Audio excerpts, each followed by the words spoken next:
Hi guys, welcome to the stream. If you're watching, I hope you enjoy.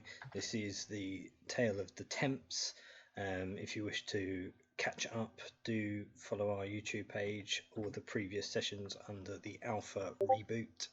And here we go.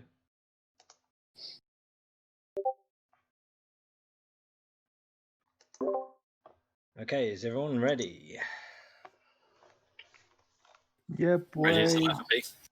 Wait, just to clarify, I'm in the right game.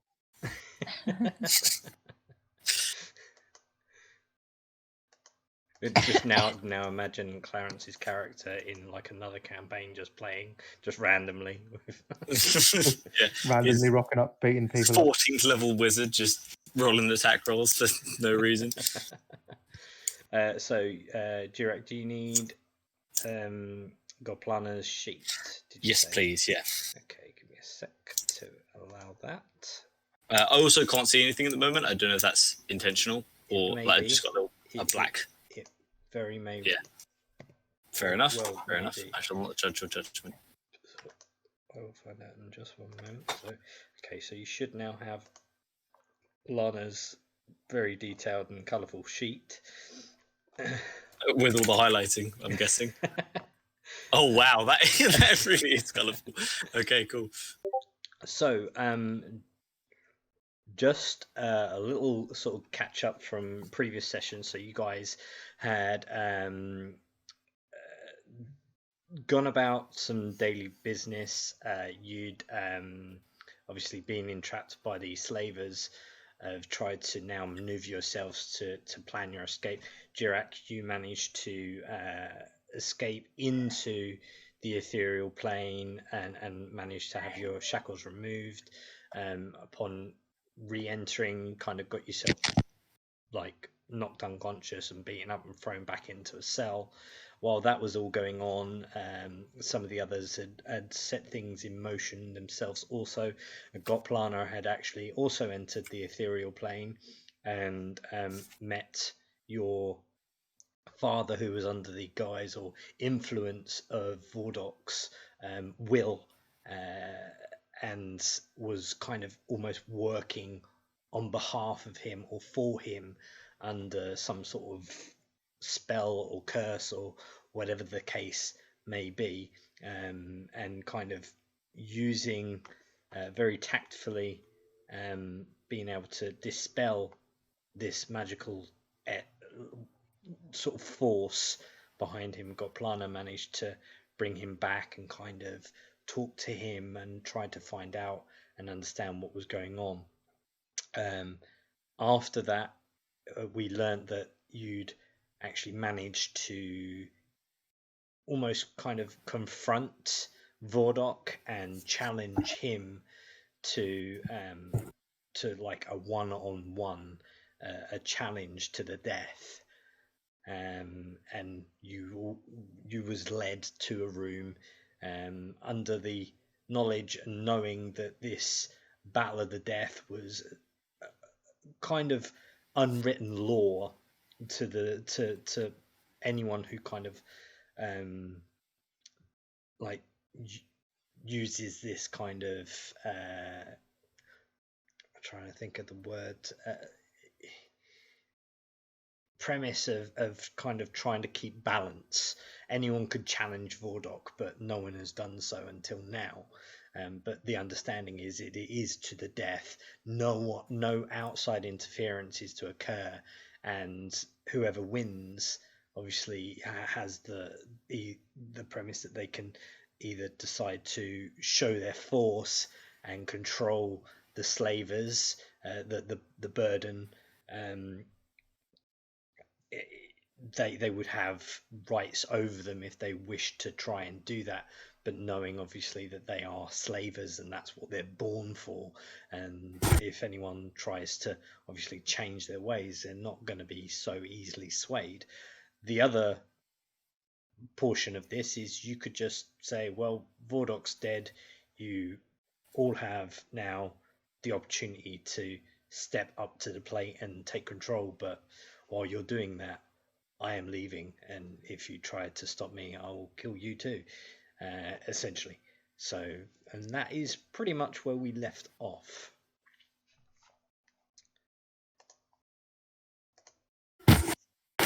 While this is all going on, you guys was led to an arena. That would be Jirak and Goplana. They also returned, upon your request, Kega and Eben to this arena also. You'd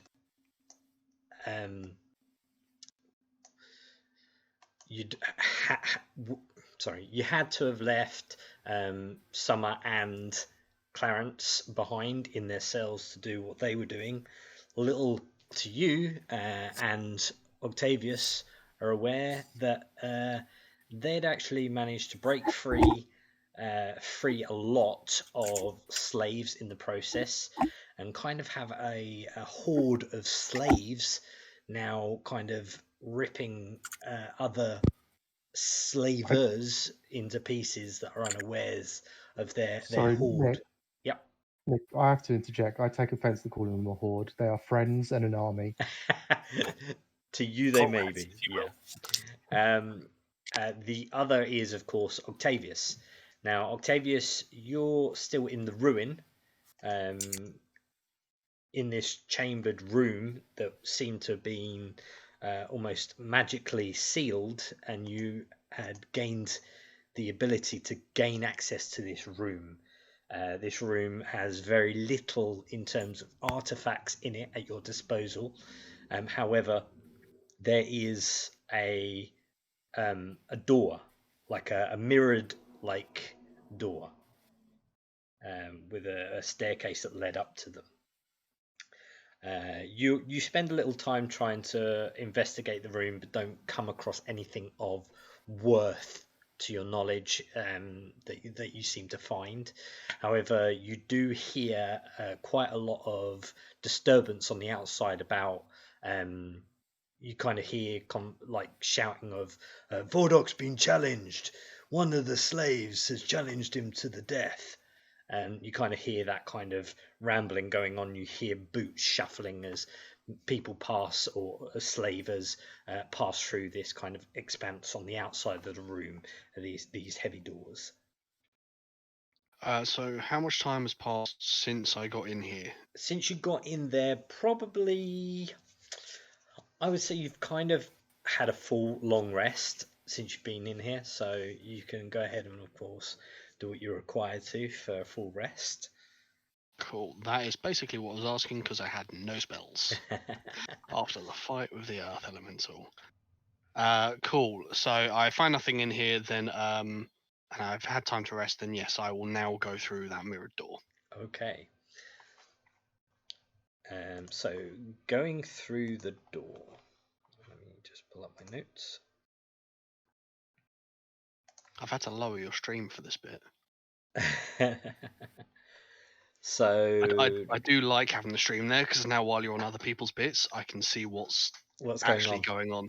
Yeah. Okay, so the wizard door, as you pass through, it almost like liquefies around your hand as you pass through. The door leads to an open landscape, long, luscious green grass. There are no mountains and no obvious landmarks other than the doorway behind you, which you've just walked through, and a old-looking tavern in the middle of the field. About, in terms of distance, it would probably take you good part of 20 minutes, 40 minutes ish, depending on the speed, to get there. But the door is directly behind you. This does seem to be a landscape of sorts. You kind of would possibly come to the conclusion that if there is a way of an escape, this is probably your best chance or best hope of an escape.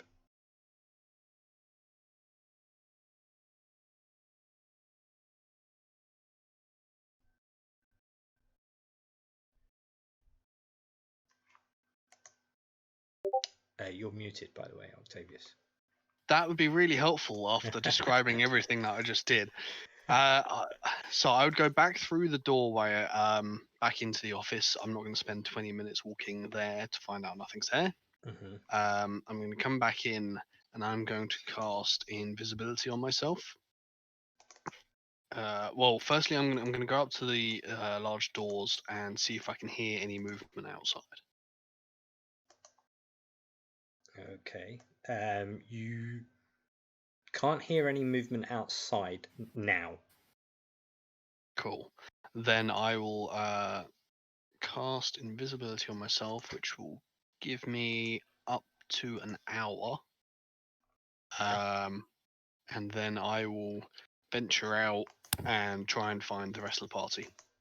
Okay. So you go back through the belly of the snake. As this is going on, you can hear. Let me move you into that zone just so you know, of course, the landscape you're overlooking. So you kind of hear a lot of noise and commotion coming from like this area. You haven't been that way, but you've heard discussions of where the mining area is. Okay, so do I? You can Whereabouts see. am You I? can see as you come into this room.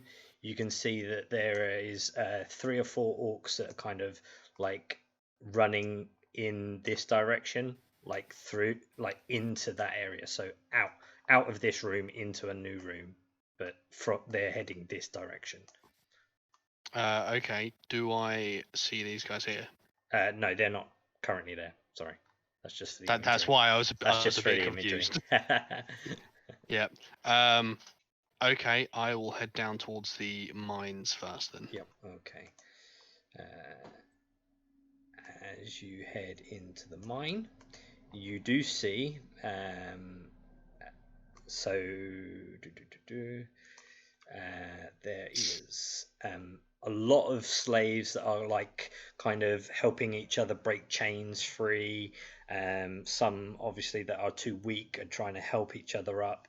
There are any orc slavers in this area are like limbless, so their arms and legs have been ripped from their torso.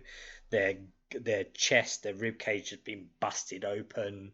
Their jaw is hung loose. There is blood everywhere, and there is a few kind of straggler slaves that kind of seem to be like making their way through a hole in the side of the wall. Actually, it's up here.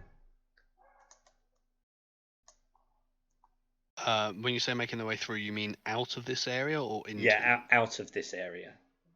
They seem to be climbing through. So is there a sort of continuous procession going through, or is Yeah, there a so bit of you a can break see where I like can one, sneak one's through? like there's a bunch of people waiting. 1 or 2 are like helping like another one climb through. As you do so, you see a very familiar like orange skin arm, like forearm and hand, kind of helping one of the slaves into the hole. Okay, I will move up there, and I've got to try and remember Octavius's voice. I think it's literally just my voice, but more nervous. So So yeah, I will move up to the hole, and I am presuming that it is summer. yeah, you can So see some of there. Yeah, cool. there are a series of many like slaves now freed from their chains, kind of passing through this environment, this kind of corridor, if you like, that was sealed off or long forgotten. Okay, I'm going to attempt to stop the next slave getting through. They're going to be very weirded out because there's an invisible arm now stopping them. Mm-hmm. And I'm going to speak into the hole and say, kind of whispering, "Summer, it's Octavius."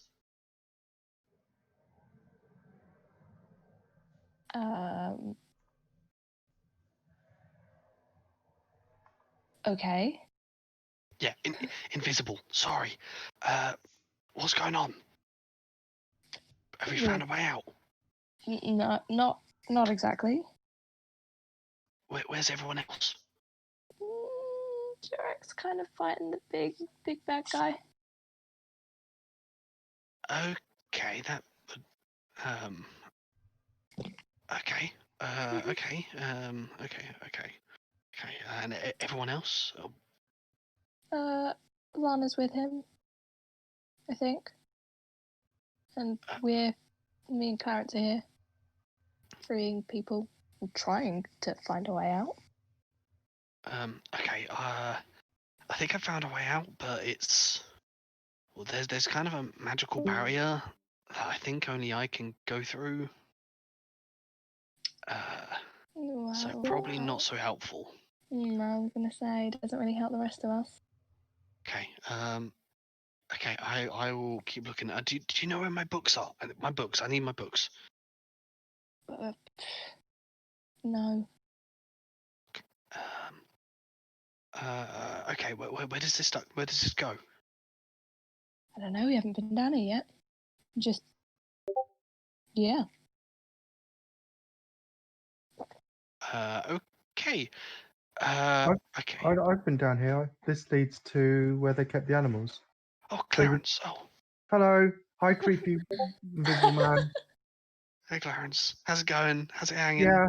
Yeah, it's okay. I learned some new things. So this leads to a staircase that goes somewhere that I don't know, and where they keep the animals. So there's loads of like tentacle dogs or cats. Okay. Okay. They're not they're not friendly. They're not friendly. Yeah. No. Yeah. I think we saw those are the ones that they were riding, right? I don't know, were they riding displaced beasts? They were. Then yes, they were. Yeah. Okay. Do you know where Jirak and Lana have gone to fight this guy? They've gone to the pits. I don't know where they are though. I don't know where the pits are. They've gone to the pits. Okay. What's the chances of Jirak actually winning it? 100%. Very slim. I'm Oh, pretty sure yeah. Jirak's gonna die. I'm almost How positive that he's about to die. Did you hear How that? dare you? Is this just in my head? No. I have your conscience. Oh yeah, Jirak is gonna get fucked up. Okay.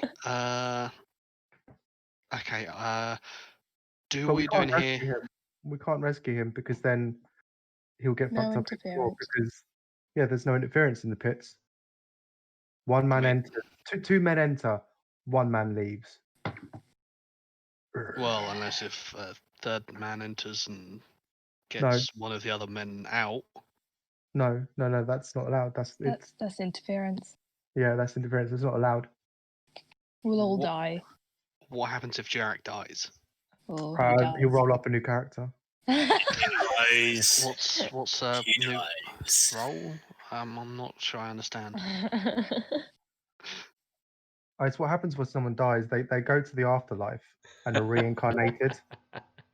And how good the they are. reincarnation spell. Yeah, Oh. and how good they are depends on the luck of the gods and how the dice roll. Okay. Well, I'm gonna go and try and find them. The pits, you say? I'd just leave them. I think they're fine. Well, I need my books. That's the thing. I need my books. Can't you just get new books? Those books have got 30 odd years of research in them, so no. 30 years is nothing. I mean, for me, it kind of is. It's like over half my year. Ooh, sucks to be you. Yeah, I need those books. Well, Okay, Lana probably knows where they are. She found a whole bunch of old stuff. brilliant. That's brilliant. Okay, right. I'm gonna run then. I've got, and you just hear it trail off as he just gets further and further away. Brilliant. And I run off in the opposite direction, back the way I came.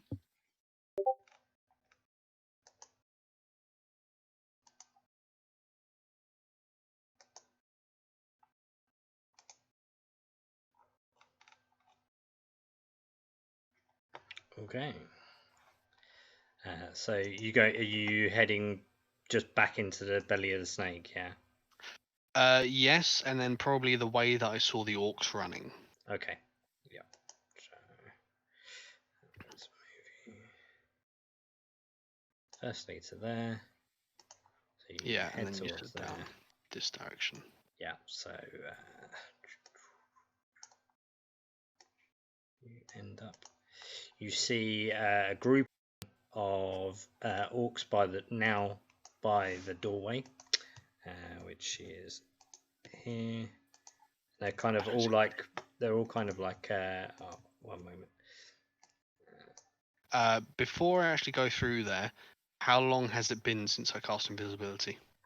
I mean, moving through this space, it's probably only taken you since casting maybe 15-20 minutes. Cool, yeah, fine. Because I would imagine you've been moving quite fast, trying to find out what's going on. So Yeah, only ever slowing down when I'm near an orc. yeah. And let me just reveal. So now I can.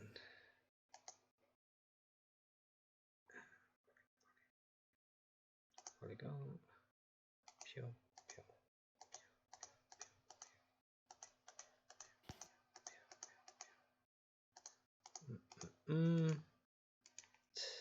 Oh, that did not work.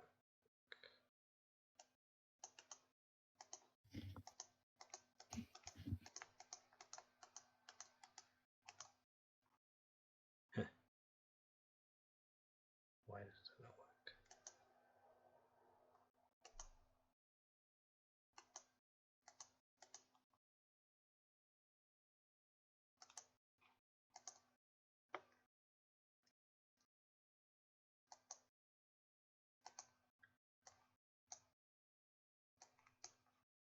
I'm very confused.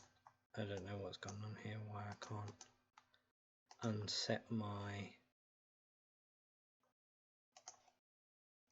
You're saying you can't see anything, Jirak? For me, it's just a black square. Yeah, it shouldn't be. I don't know. I'm assuming Jirak's got the same, but... Yeah, big black square for me. Oh no. Just little technical glitches on Roll20.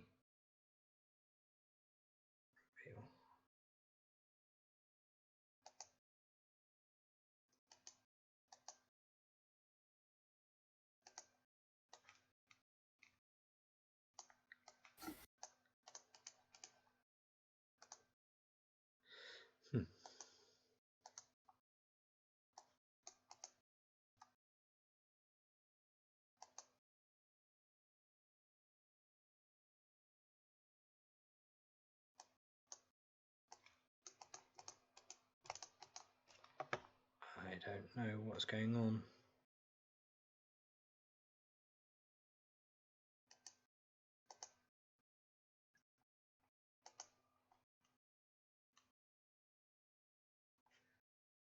One minute. I mean, I'm gonna have to redo a whole sheet. So just give me a sec. I'll try and copy paste, which isn't ideal.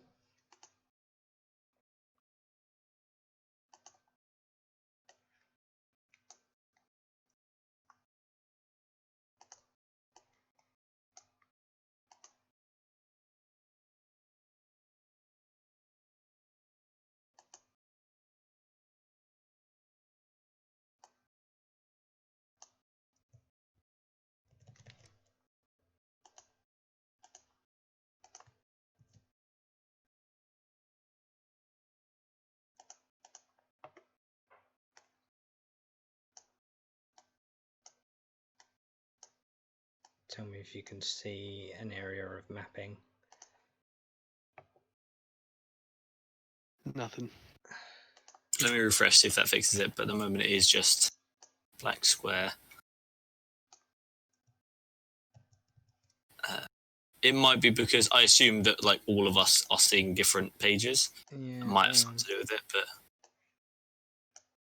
no, it's still a black square. Unfortunately, I mean, I can, yeah, I don't know why.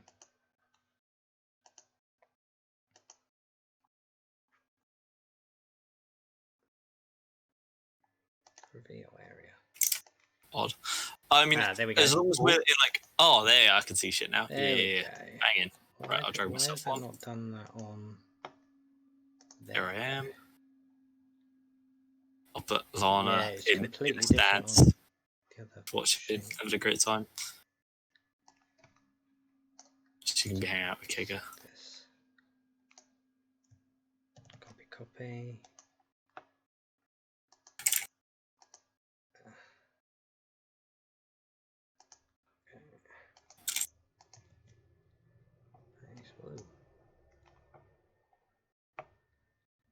So move these things around a bit better now.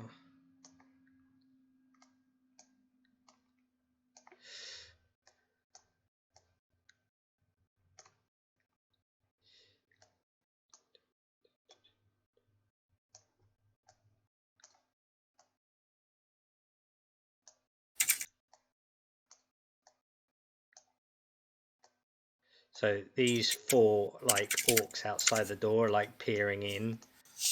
Making sure I don't run away. Yeah, kind of. Yeah. Bitches. Your this guy is that your father is stood here. I can't remember if Goplana was a flyer last time or not. Oh, I've got 2 Kigas. 1 sec, I'll delete one. So in this room, you're now at the stage where you're donning on armor, which is in the chest. In this chest, you can see everyone's belongings. So the bag of holding, Summer's weapon, Kega's weapon, like everything that is yours and has been yours is in this chest. That Lana hasn't already picked up, obviously. Yeah. And anything that hadn't been acquired already.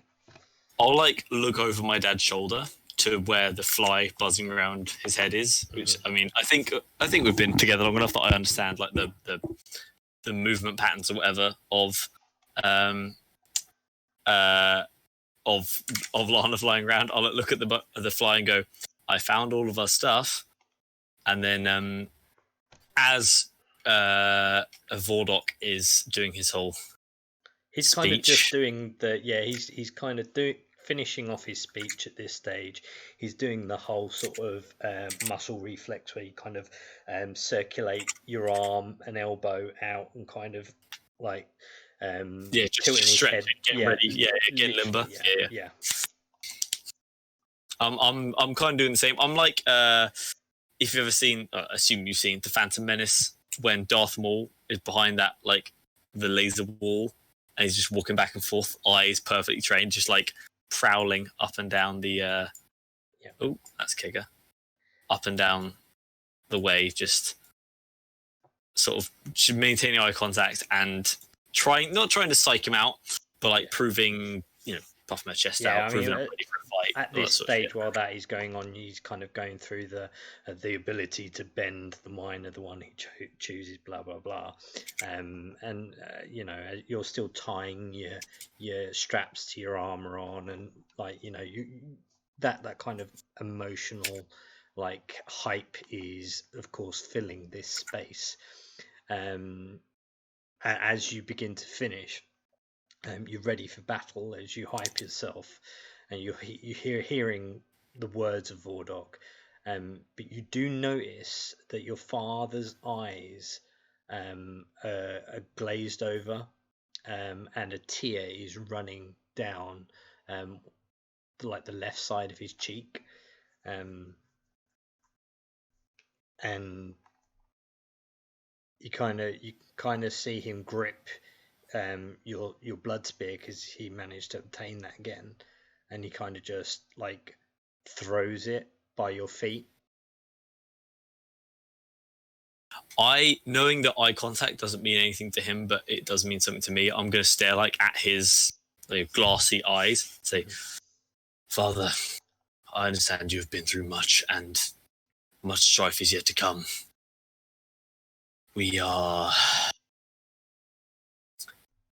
I'm going to need every bit of luck I can have. And if it comes down to it, you need to run, and you need to follow the fly. Lana, I'm sure you've got along with her. And you take my cat, and my cat's cat, and you treat them well, and you get out of this safe. This is my command to you, that you stay alive. I've already keep lost your back. mother. I will not lose my son. Not to his hands. More importantly, I don't want you to lose your daughter. She's out there somewhere." Kind of pauses a moment. There's like a almost like a reminiscence kind of poise over his expression, and he just puts his hand on your shoulder and says, you can do this for Evelyn. You'd make her proud. I take a deep breath in, and like just like the sort of the dad nod that you get. Just like, yes, I understand exactly what you mean, but I am not emotionally intelligent enough to come up with a response. And I will sort of not shake him off, but make it obvious that I'm walking away. Yep. I walk not to the center of the arena, but towards Vordok. As you approach, he kind of looks at your father and looks at you, and it's obvious he's made that connection link. And he's like, "How heartwarming." And just smiles, teeth like bared. At this stage in my hatred for you, Vorlock, you snivelling chicken shit little bitch, the only thing that would warm my heart is the taste of your blood on my lips. I cannot wait until you die and every orc in this arena sees you for what you are and what they are. Slavers are cowards, scared to do their own work.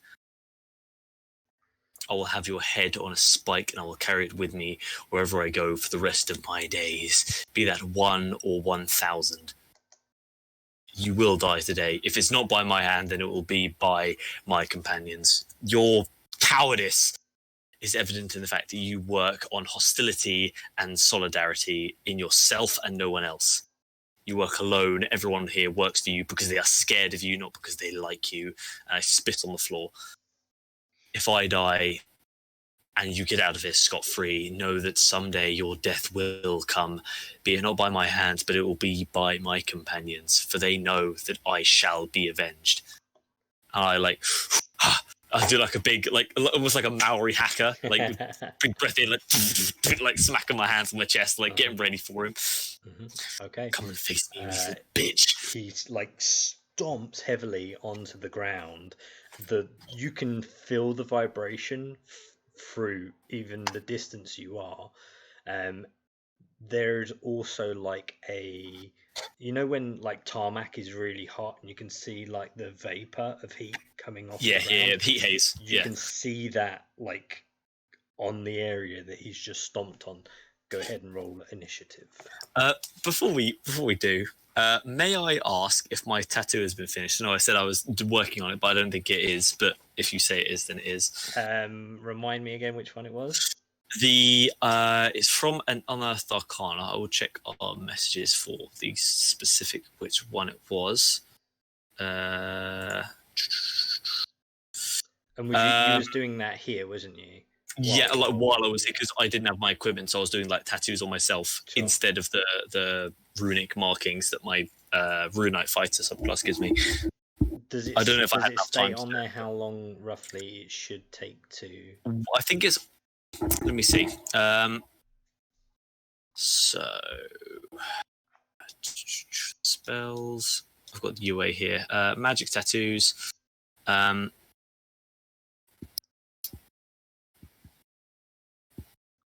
Doesn't say exactly.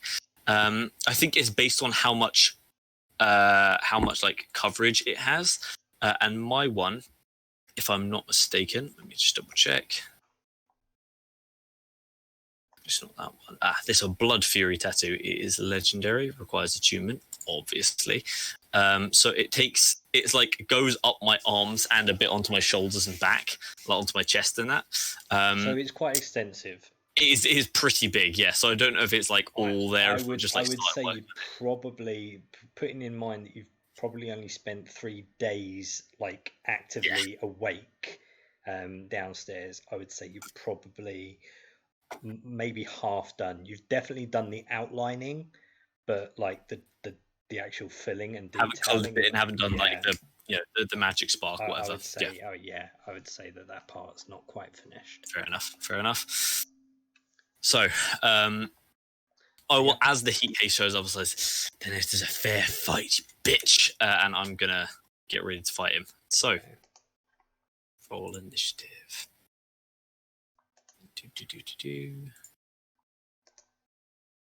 Oh, let me. Ooh, 19. Do that. Let me just remove the other ones. Oh, you rolled the same as you did last time. That was fun. Okay.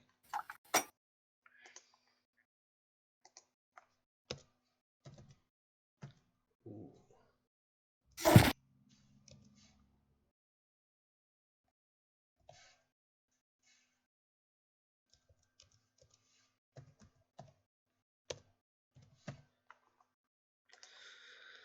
Okay, so it is Vordok's turn. Vordok goes first.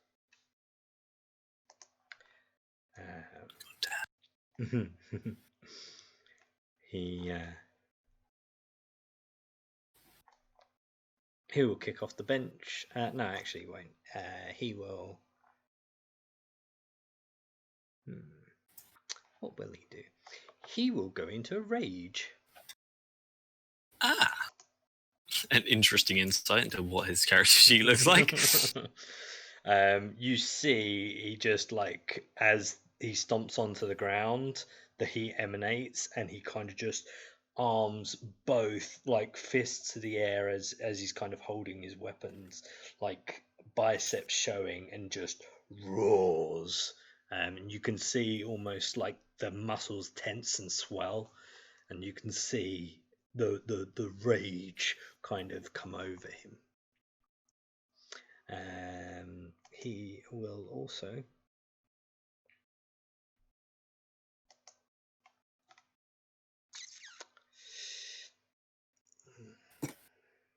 hasn't got anything ranged that he wants to use yet, so I think he may just call that his action, and just kind of almost like taunt you into coming at him.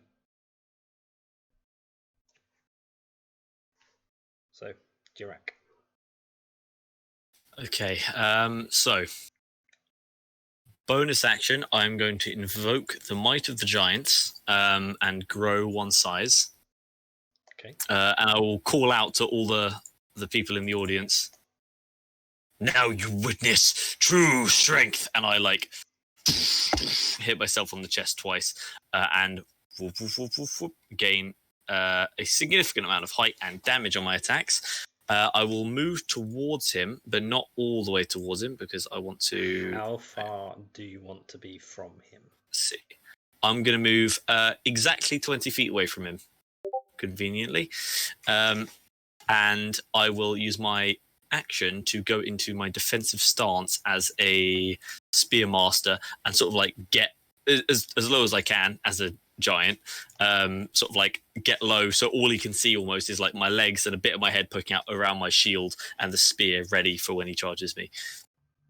Okay.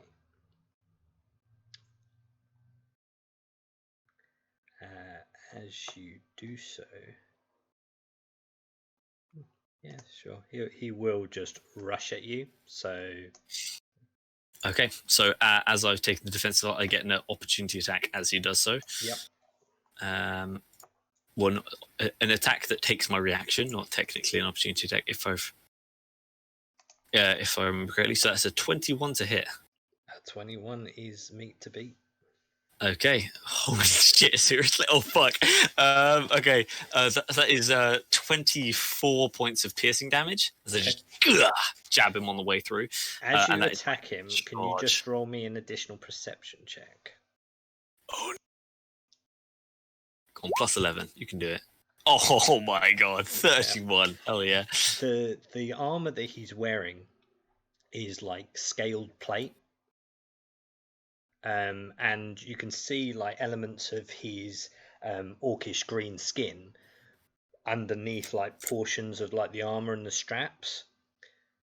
But something really odd stands out to you, and you've never seen this before, is that you can see fragments of red scales like fused like on his skin or part of his skin. Ooh. Okay. So he does that. So yep, that's fine.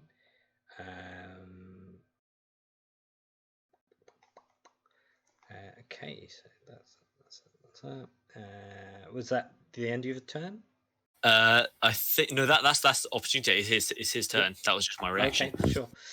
So he is going to use his axe. He has multi-attack, so he swings at you twice with his axe. Does a 19 hit you? 19 does not hit. Okay, so they both miss this time. Kind of does like the barrel roll, swings and barrel rolls again, swings again. Your size is obviously not what he planned for scale. He's aiming too low. Mm-hmm. Try better next time, baby. Go ahead and actually he will kind of use his movement to back off you a little bit. Enough for me to... Actually, I've already used my reaction. Your reaction, yep.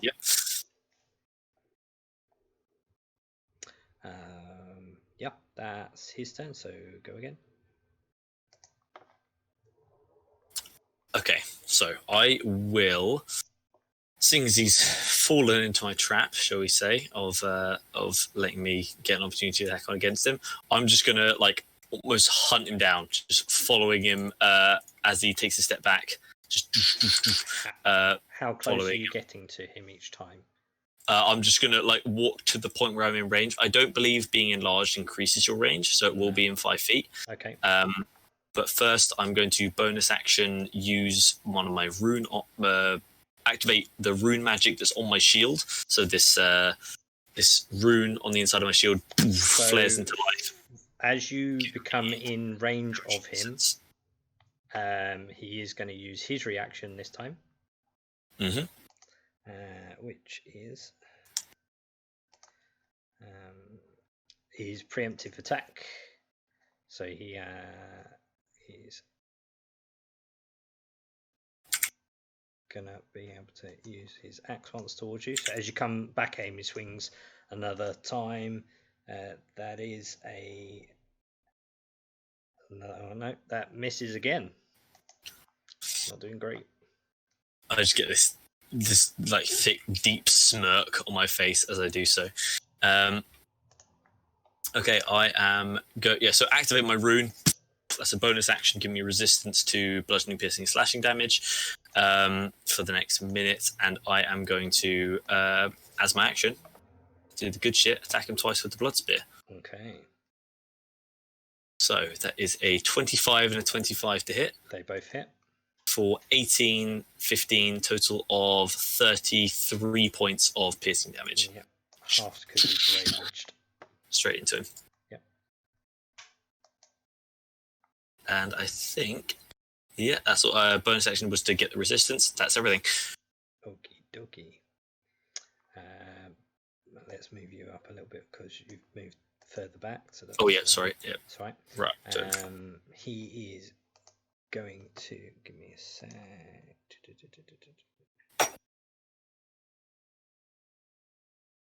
So as you end your turn, he's going to use one of his legendary actions. Oh, fuck. He's going to use. So he kind of like sees you swinging at him, and he kind of. It's almost like he's not evading your attacks. Like he's almost letting you hit him. Don't like that. And as you swing for your attacks, he kind of looks at you, and you see like a burst of almost like flame just emanate off of him. I need you to make a strength saving throw. Okay, let me double check something very quick. A burst of heat kind of just radiates off of you. Off of I him. have advantage on the strength saving throw thanks to my giant's might. 24. Okay. So you are not pushed back 10 feet. Always nice. You do take 13 points of fire damage. Ouch. Oh, wait, that is definitely not the right number. 1 sec, sorry. Minus 13. Okay. And he swings. When he does that, does it look like it comes from the scales part of him? I mean, you've spotted it. The heat does seem stronger in them areas, but it just is his whole form just kind of radiates a heat that it's like a force of heat damage. Okay, so but I do see his scale, so I'm going to just sneer and ready myself to insult him very soon. That is a 21 and a 22. They both hit. So they're very, very small. You can roll a 20.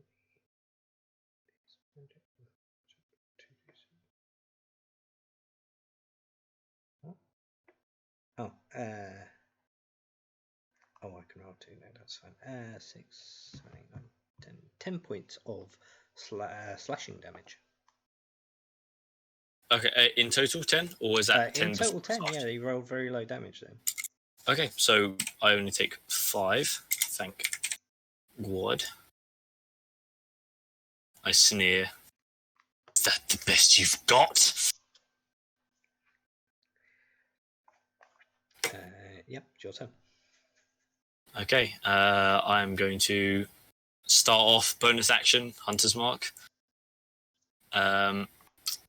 Using my favoured foe, and I as I do so, I look at his scales and say, "You accept the blessings of tyrants, things that believe they should be gods but are not worthy of scraps on the street."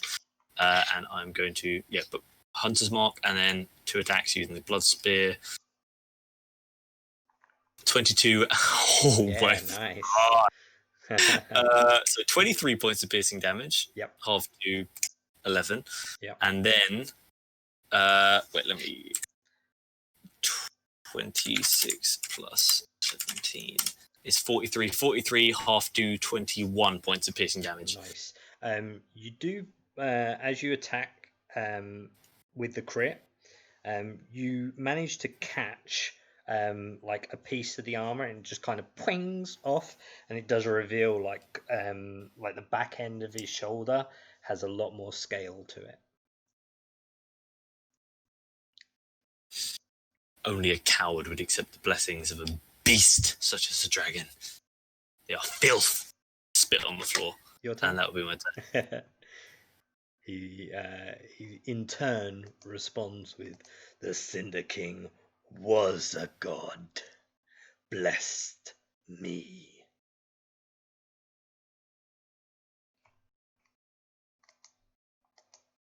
And he will twice with his axe.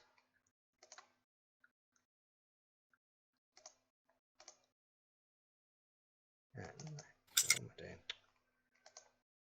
It helps if I press the button right. Okay, I have a crit and a 21. Both hit, obviously. So that's that. That's that. So the 21's 10 points of slashing damage. The 5. is I get an extra 2d6.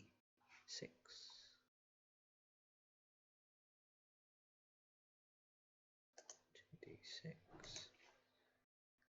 which is also okay.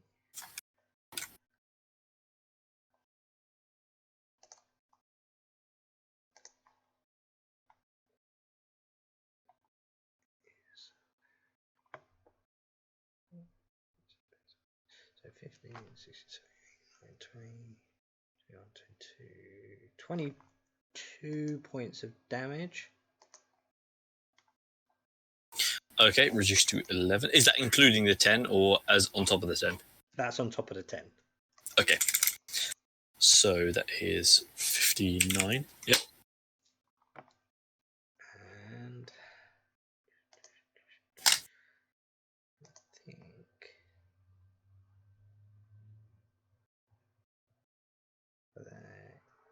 yeah, I think that's it for them. Okay. I say, if he was a god, why did he die at the hands of mere men? Again, actually, bonus action, I'm going to... I have a thing, I swear. I'm going to second wind, so that I can get a couple more hit points back, ideally. Second wind. Ignore the hunter's mark bit. 8 points of health back. Do what you can. And I will then use my action to attack twice again. Mm-hmm. Okay, Nice, yeah. crit, yeah. Okay, 20 points of damage, and then 25 plus 13. 25 plus 13 is 38. 38 divided by 2 is 19. 19 points and 10 points after its reduction. So 29 points of damage. And I, flavor-wise, I like get him once with the blood spear, get him the second time, and then just plant my foot in his chest and push him back a sec, and say, I shout out to all the orcs. You see, he is a coward, a wolf in sheep's clothing, but he does not have the fangs of one. And then I will. Bonus action. That's action. That is my. It's a shame I don't get the temporary hit points on a crit. I only get them on a. If I had that tattoo I was talking about earlier, I would be fucking rolling in temporary hit points. But unfortunately not. So that will be my turn. Give me a sec. What was that? Cancel.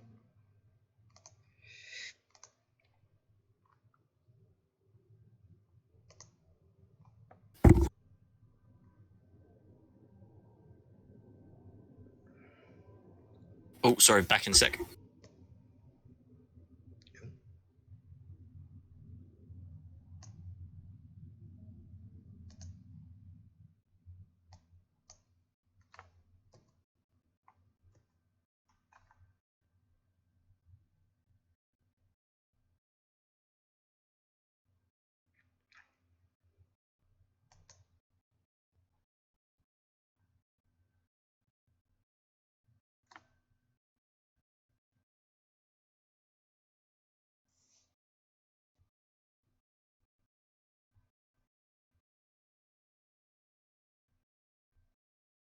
I'm back. Sorry about that.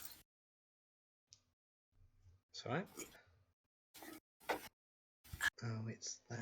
I've read that completely. completely wrong. Sorry, I read the damage a little bit wrong. I actually get more. That's okay. Well, I get more, or he gets more. He gets more. Yeah, lovely. Okay. So first things first, as you end your turn, he is going to use another one of his legendary actions, which is a multi-reaction again. So he gets a multi-attack against you. Where are we? 2-2. So that is a 22 and a 18. So the 22 still hits. It does indeed. Cheers. Cheers. 20 points of slashing damage.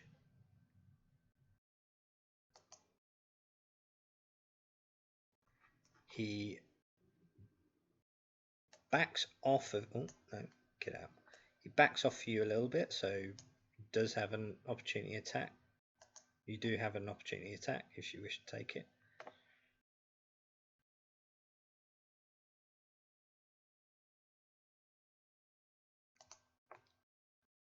Yep. And he then his chest pumps out, like puffs out towards you. His arms open up and he breathes a flame of fire breath towards you.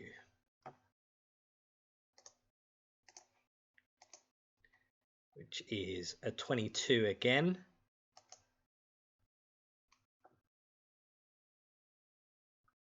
Which is, that's not right.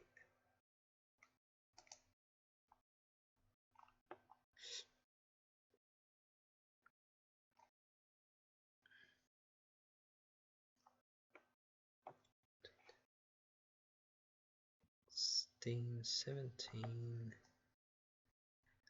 I need you to make a dexterity saving throw.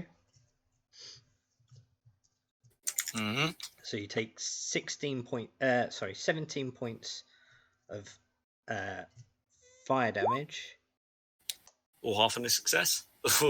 Natural one is no success. No, you take an additional Oh dear. 7d6. Fuck off! Oh my god. I haven't even got that option. Oh, right. 1, 2, 3, 4, 5, 6. Don't blame me. Blame tools, because that's where I found it. Where is it? I would like to speak to the manager of Dungeons and Dragons. It is a 15-foot creature in that 15-foot dexterity saving throw. Yeah, that's fine. Failed takes. Well, I could do 24, 7d6 fire damage. A failed save.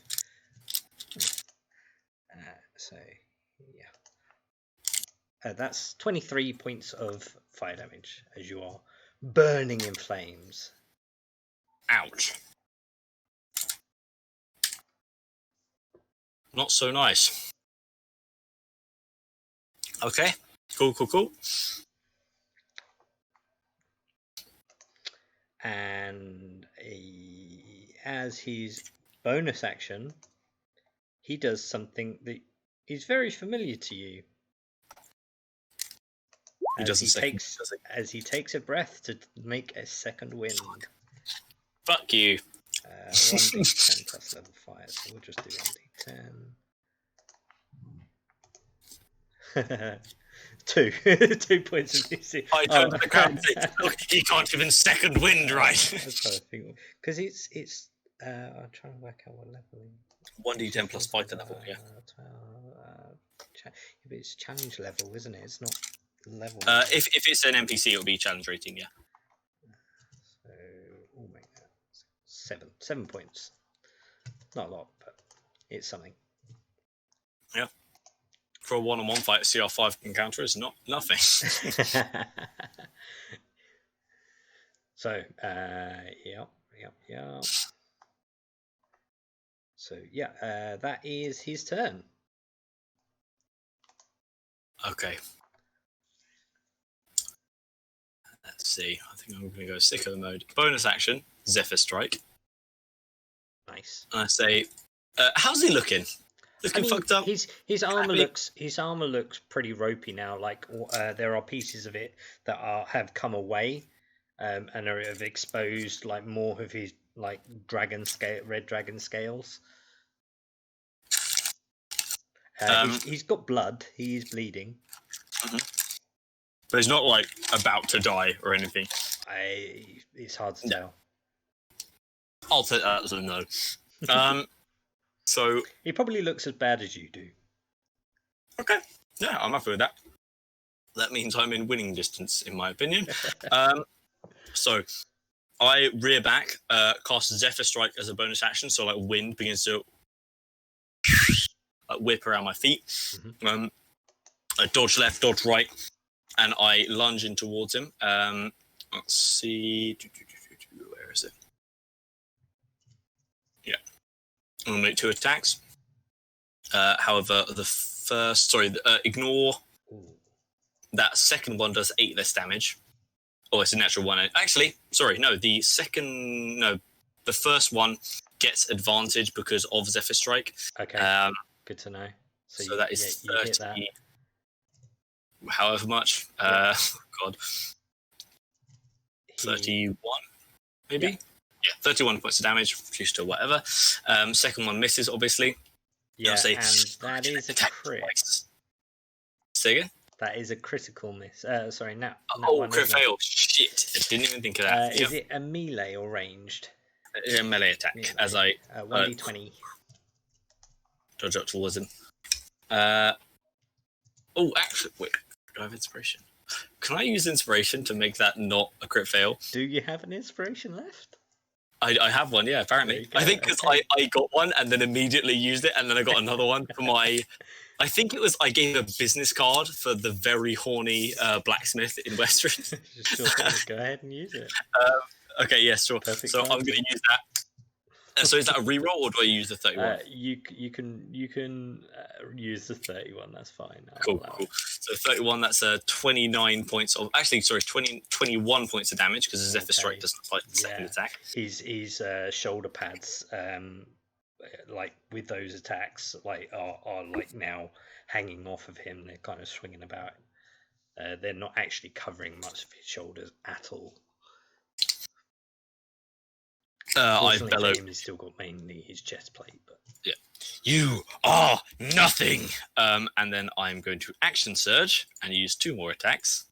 Okay. First one is natural one. Fucking kidding. Oh no. Oh dear. The gods decided eons ago. Fuck, that sucks so bad. Okay, yeah, sure. Hit me with it. Sorry, D20s. Yep. Two lots. D20. 17 is high good. 17. Loss of nerve. Man, your opponent looks tough. Contest your choice of strength or charisma / intimidation against their choice of strength or in charisma. If one of you has landed a blow, the other hasn't, they have advantage. Well, okay. If you lose, you are frightened. Fuck. Okay. I'm going to use strength, if that's quite alright. Is it a save or just a flat strength check? Contested intimidation, I think so. It's just a check, isn't it? Oh, fuck. Okay. So he's probably going to use the same. Did you think was it strength or intimidation or? It just says in brackets intimidation. So. Oh, so strength intimidation. Okay, so I'm proficient with intimidation. So I'll use just athletics then, if that's all right, because that's the strength modifier and 18, athletics. So if you can beat an 18, go on, baby. You're no longer frightened. Woo! Not so frightened. Hell yeah. So go ahead. Does that end my turn? No, Okay, use good. your second attack, which is another d20. Oh, thank God. Oh, do you mean another d20 for the Yeah, second? you the rolled first both natural one, attacks. I inspiration to remove that natural one, though. Oh, okay. So this is your Yeah. second attack now. Okay. Yeah, so sure. this is the No, second that's attack. fine. So Yeah, 23, 28 points of piercing damage. good to know. And that's still. Yeah. Oh, God. That was the... I feel like that was probably, like, living on a knife edge a little bit. That is my action surge. So Ooh-wee. he's going to try and recharge, which I don't think he can. Please don't. What is it? 1d6. Recharge, yeah, 1d6. 1d6. Ooh, he does not gain that back. Not resistant to fire damage. He is going, because that would fall under one of the actions for his multi, so he can only use his axe once, so he's going to use it one-handed this time round as his attack. That's a 16, so that misses, and he's that'll probably do, yeah.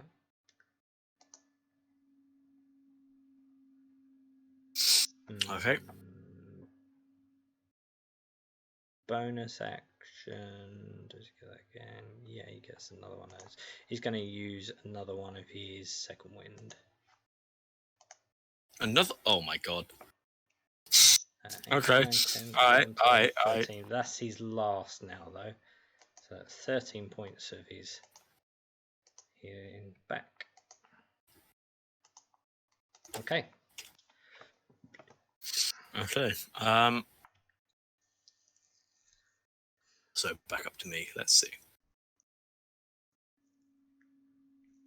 Bonus action. I'm going to, because I can bonus action do a million things, activate my last rune magic option, increasing my strength. I invoke the power of the ice, the frost giants, and a rune on my chest plate boosts into place. 2 more attacks. As long as it's not a natural one. The first one hit, the second one does not. Okay, so 24. Yeah, 24 points of piercing damage. He's looking pretty bloody at this stage. I do the gladiator, are you not entertained thing to the entire crowd. Say, see how he cowers in a corner. Is this the man you call your leader? If I die today, remember this day. Remember what happened here. And I spin back to face him. Sure. He's obviously, if that's the end of your turn, he's going to use his last legendary action, which is another multi. 1, 2, an 8, and you couldn't get 2 different scores if you tried. An 8 and a 24. 24 hits. For Thankfully, I don't have a -9 dexterity modifier. That's 9, 10, 11, 12. 12 points of slashing damage. And now it's his turn. He's going to have another bunch of hits.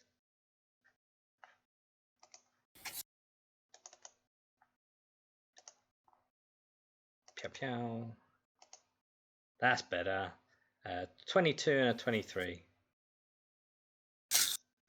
Unfortunately, they both hit. That is 13 and 9. 13, 12. 20. 13 and 9, so 6 and 4, total of 10. Cool. Yeah, it's, he's looking pretty ropey now. I'm doing like the end of the fight from Rocky 4. There's like one eye swollen up, like swinging from side to side. Really not looking great. But I'd rather die than cast Cure Wounds on myself. And he's in the same sort of boat now at this stage. Oh fuck! No, neither of those hit. Nothing but whiffs. Oh, that's bad. Is that your turn? Yeah. Let me check it out. I think that might be. I don't know. I run out of things to do as a bonus action. This has never happened before. Okay, yeah. So I've got a 19 and a 20. So they both miss, I think. Yeah, I believe they do. Yeah, thanks to Lana's brooch that she gave me. Mm.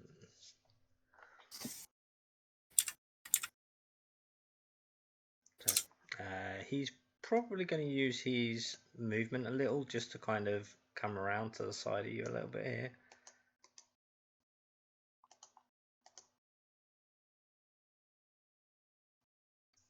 I make a witty response about him wanting to get me between him and his boys. But I'm very tired, so it comes out like... Adrian! Adrian! Okay, it's your turn. Come on. Okay, right. Bonus action. I cast Zephyr Strike again because I forgot to do it last turn. And I am going to make one attack. I'm going to decide that this one has advantage. Oh, that's the wrong thing. Ignore that. Ignore the hand X. Misclicks. 31 for 17 points of damage. Yep. And then... He's looking very, very swaying. Fuck! Oh, that's another D20 then, please. Oh, no. If this is like you damage yourself, I might actually stop playing forever. 13. Slip up. You lose your footing. Roll a dexterity saving throw, DC 15, or you fall prone. Oh, thank God.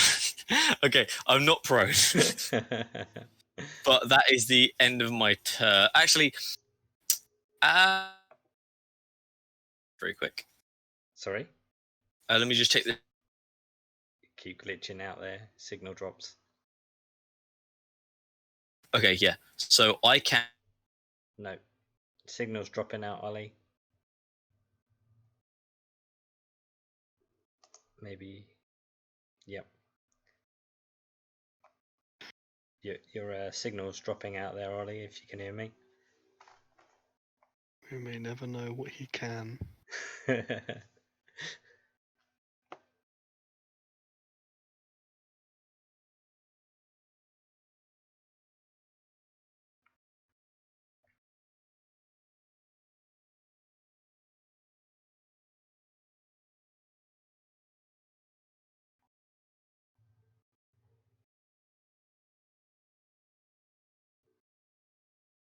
you want to disconnect, reconnect, Ollie, if you can?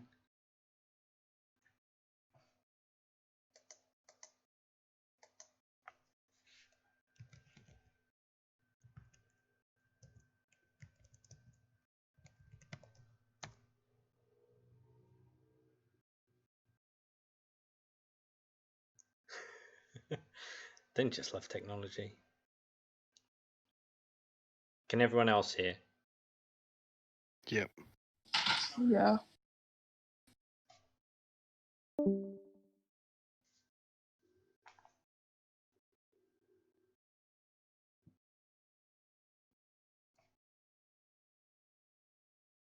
Just wait for him to re-log in.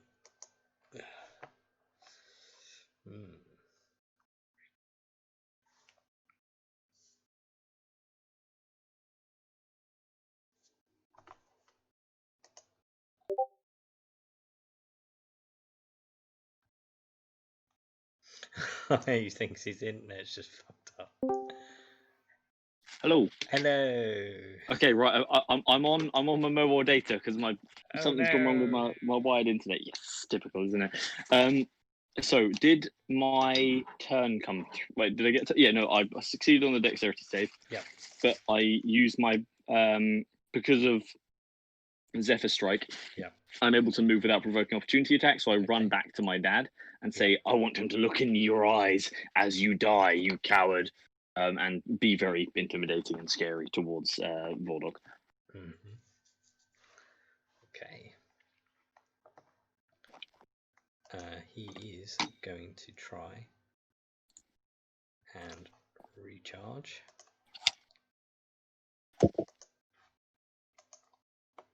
Which he does.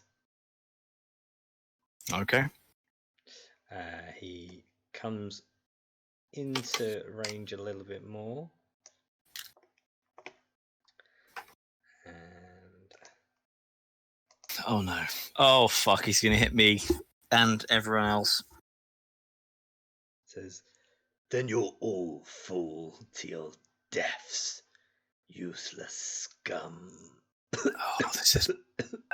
And you see like blood spurter out of his mouth as well. I smile, but also I'm like, well, fuck. I might die very soon. Oh, that is I'm not even joking. That is a natural one. Fuck yes! Oh my god. That could not have come at a better.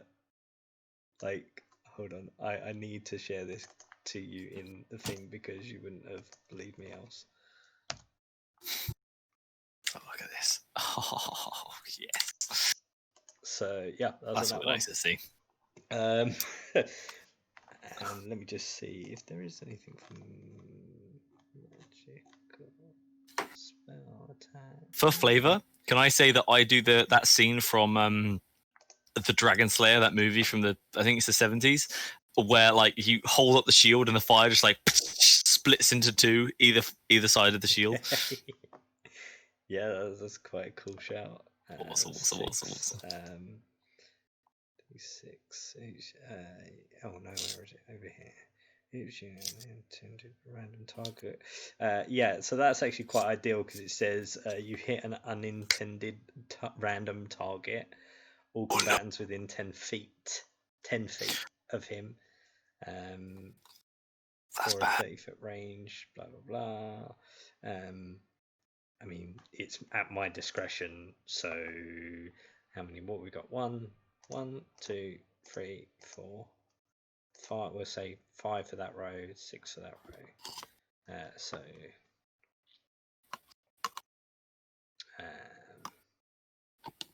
1d6. Hey, so it's this corner up in the top over here. Get in. They literally just kind of stumbles from like coughing up blood. And you breathes the fire towards you. You kind of bash it out of the way using your shield to disperse the flame elsewhere, and it splits off and like redirects, ricochets off and hits the crowd behind him. He kind of like stumbles almost drunkenly, like forward looking behind him, a bit confused. I don't even say anything, but I give eyes to the other side of the crowd that didn't get set on fire. I'm like, is he this guy? It's like giving him eyes. But otherwise, I say nothing. Okay, it's your turn, by the way. I am going to, with the greatest of haste, run towards him. A bonus action, cast Zephyr Strike again. If you're coming within range, he will get a reaction. I'd like to see him try. So as you run towards him, cast your Zephyr Strike. He's going to use his preemptive attack, his reaction. Essentially, it's Sentinel. But he does that with his one-handed axe. Which will not hit with a 7. I flex as though I walk very slowly, giving him ample time to attack, and he misses. So you're there. So I run up towards him. So first attack with the blood spit is not going to be with advantage because I have bad juju from the first attack. When it shows up. However, the second one is going to have advantage and do dummy damage. Okay. Oh, of course it is. Yes. Nice. Yeah. That is enough. As you attack, you like pierce the blood spear through his chest plate. As you rip out the spear, the chest armor comes away, and you can see that there is like blackened, charred burn in his chest plate. In the center is like this kind of like red fused scale on his chest. He falls to his knee, and he kind of like coughs out, spits another like up some blood, and he's like, no, this is not the way. To hell with this. To hell with all of you. You shall perish. And he kind of looks over at your father, and by this point you see your father, like as you're like facing Vordok, you look over your shoulder, and out of nowhere, a shrouded, shadowed like blade pierces through your chest from behind. You take 23 points of bludgeoning, piercing damage. Oh fuck! Thank God.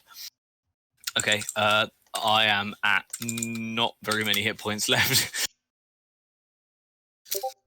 And as the blade sits in there, you can see like sparks, almost like embers sparking off, and you feel like a sharp pain in your back, and the shrouded blade explodes.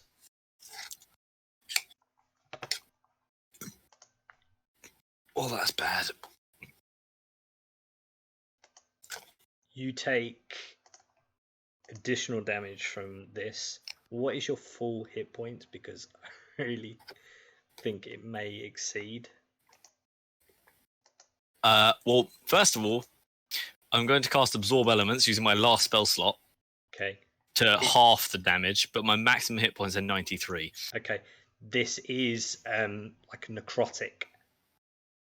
It's not. Let me check if Absorb Elements does anything for that. No, that's Acid, Cold, Fire, or Lightning. Oh shit. Okay, so that doesn't happen. I just need to know how much, because if it's more than doubled, which I think it is, because this is a really cursed blade, so it causes 50 points of necrotic damage outright. I get knocked unconscious, and then my Relentless brings me back up to 1 hit point. Is that the best you've got? And you see, as you look back at your father, because by this point, Vordok is now motionless on the floor, like blood spilling out of his mouth.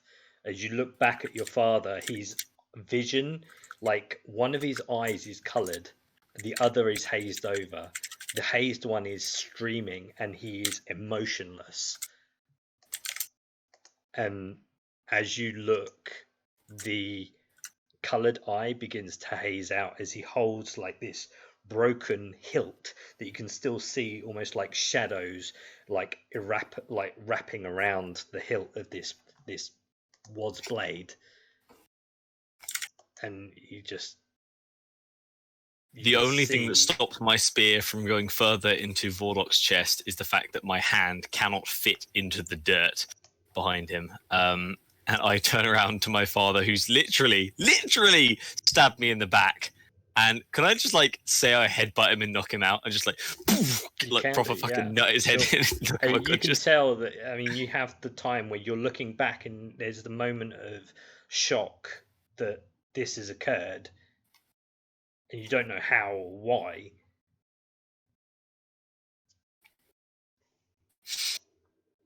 To be safe, I'm going to knock him on. I'm just going to. As you headbutt him, I mean, he's got a severe amount of hit points. You're probably not going to knock him out.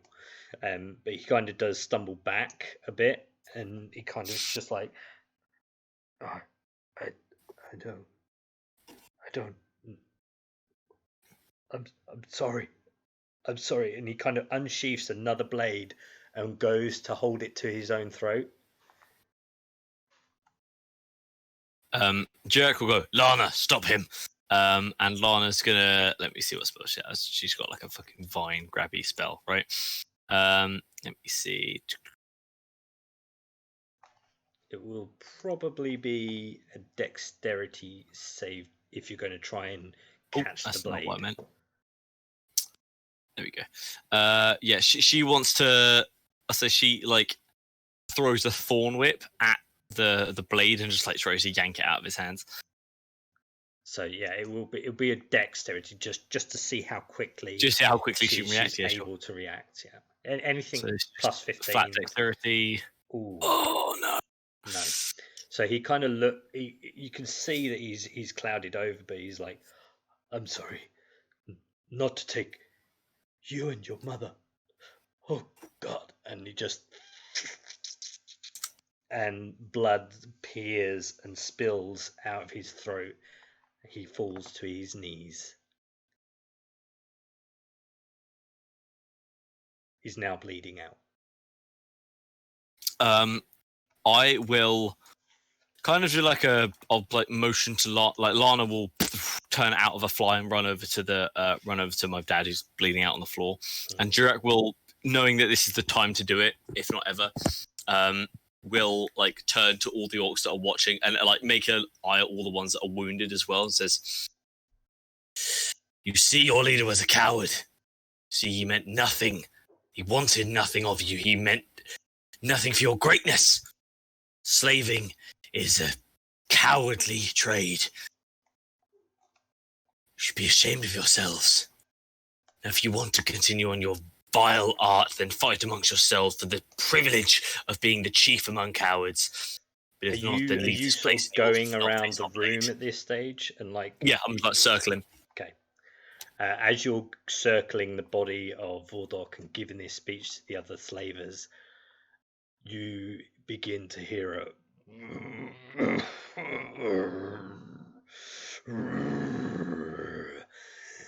the gift has been unleashed, and you look Don't back. Like that.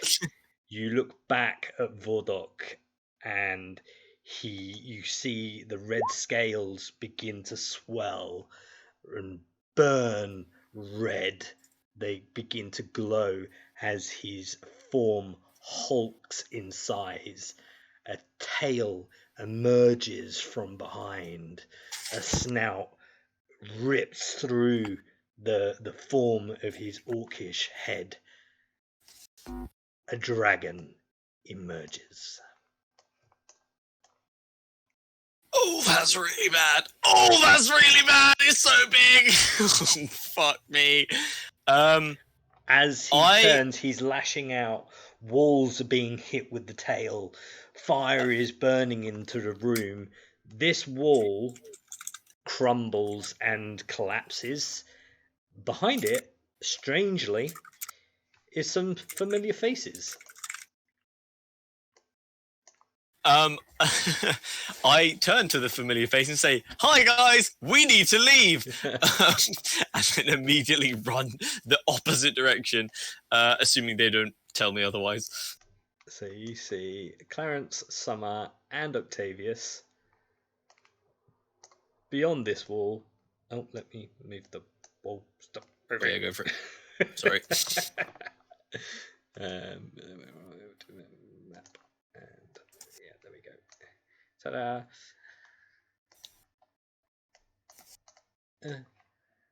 Yeah, he's kind of just lashing out now. He's a bit preoccupied by everything that's going on. Goplana, you probably would, I imagine, as you would have been helping or trying to help Jirak's father stop bleeding out, you would have the time to rummage through or grab whatever you needed from the chest.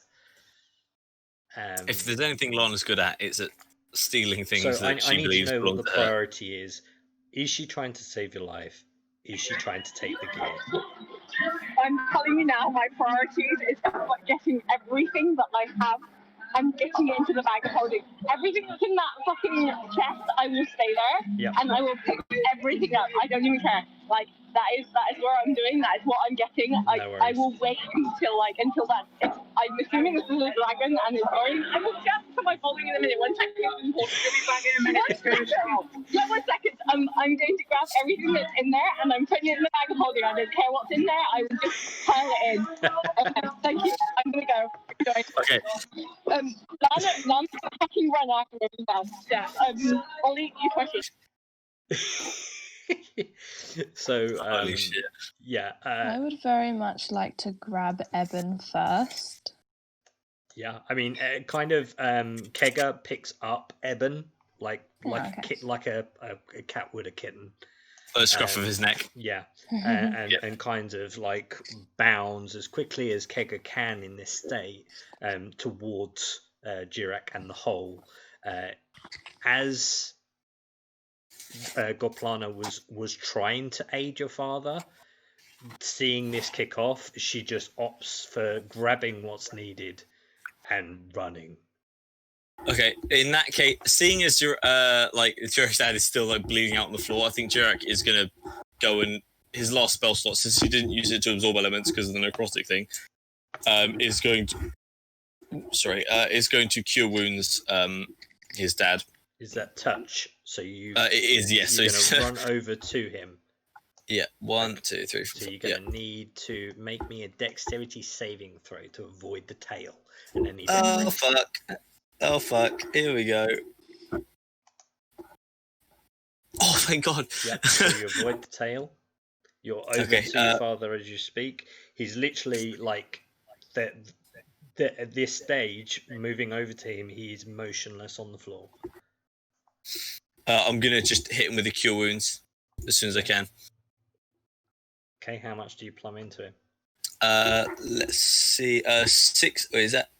Shit, is that? No, that's Lana. Sorry, 1 sec. First level. So 5 points of healing. Okay. I grab him by the shoulders, hit with healing, and say, "Father, we need to wake up. We need to go." So, as you do the healing, you see like parts of his throat begin to heal, but he is motionless. I'm just gonna start. I will like see Kega like running like with Eben in her mouth and be like, okay, right, that's a plan, and just like hook him over my shoulder and just start hoofing it towards the exit. Right, so you're running. Yeah. With him, that's fine. As long as I'm carrying him, yeah. So Lana's got all the loot. I've got my dad. Kega's got Eben. Good to know. We're cool. Fucking running. And like literally, he's lashing out. He's clawing at walls. He's attacking other slavers. He's burning like corners where he sees movement. He's literally like still hulking into this form in this transition, and you just book it through this gap, this small. It is again. It's a relatively even in your enlarged size, you can just about fit through it, but it is still quite awkward to fit through. But it's a very, very narrow kind of chambered hallway that has been now emerged from this thing. So, guys, you have each other. You're in this space. This is your chance. What do you do? Fucking run. Seconded. Yep, that sounds like a good idea to me. Bye. So you come to the T junction.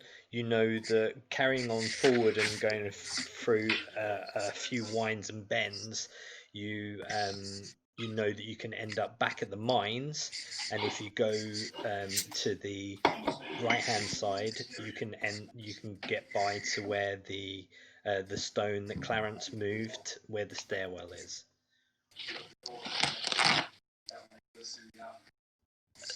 I at this point I don't know what I'm doing, and I'm looking very fucked up. So I'm gonna hit myself with another cure wounds, using second level spell slots, and say, "Whoever knows this place, I'm following you. Backtrack. Don't whatever. I'm carrying my dad." Everything's kind of now. You can see like everything's kind of rumbling, and you can hear stone falling. So yeah. Wherever the surface is, take us to there. And I go back from giant's form. I go to normal size. Okay, good to know.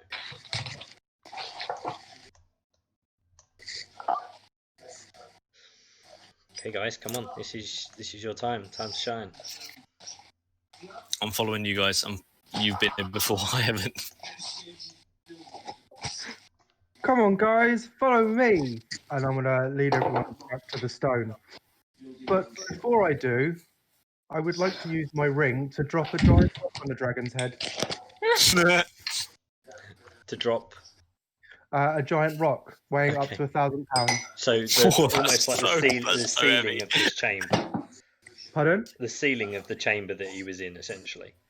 Yeah. Yeah. Okay. Yeah, that's fine. It falls onto. It doesn't get his head quite. Gets like the back end of his like neck and base of his back, and it does sort of crush under the weight of it.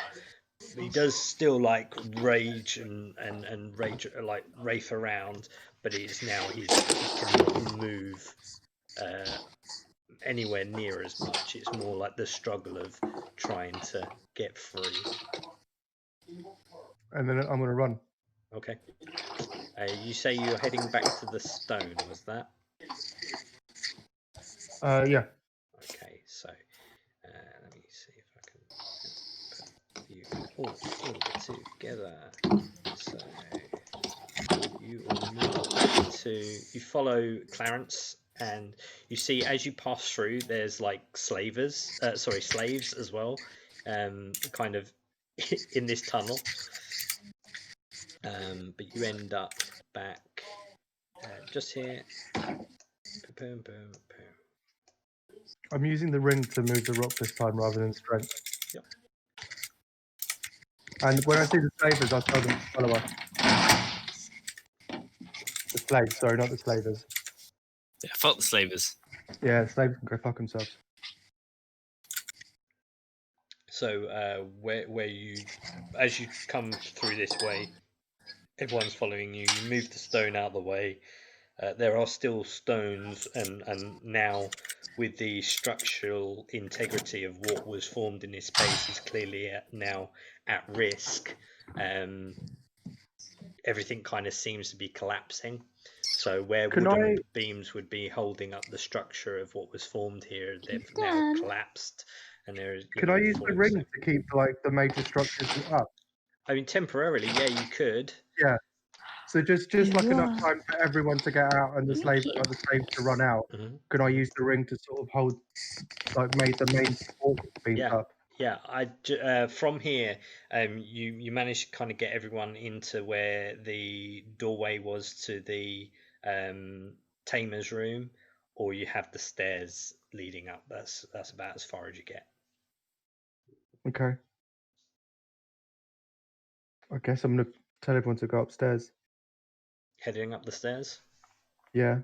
Okay. I mean, we're underground, aren't we? We're in a mine. So... I mean, you're very, very deep underground. You're deeper than like Craghammer Forge depths. Even though like some of what you can see as built structures are dwarven like, they're not it's not dwarven, but it is very similar to dwarven architecture. But if you're going that way, then I need to put you.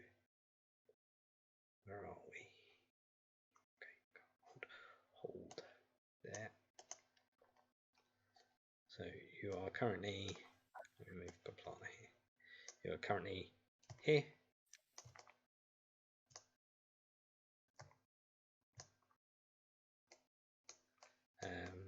And yeah, this is where you are. Most of what is in the visual picture is obviously being ransacked or taken now, so ignore any of that. This is where you are. Are there any stairs? Not that you can see. Is there a door? Not that you can see. You don't recall how you got to this depth. You can't recall there being an entrance or an exit to this area. You just now are running around trying to find a way out.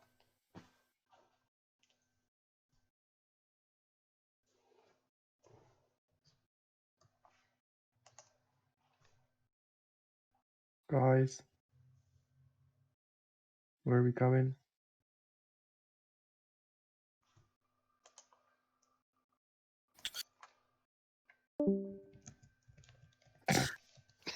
Anyone else just see that? Yeah. Yep. Forehead and disappear. Okay. Yeah, just your forehead. So, oh shit! I can only see where Lana is, which appears to be an office. I think we're all in there, aren't we? Yeah. Okay, cool. Then, does Lana know the way from here to like the main chamber? Because I assume the main chamber is connected to the exit. Fuck off. No, he's not allowed here.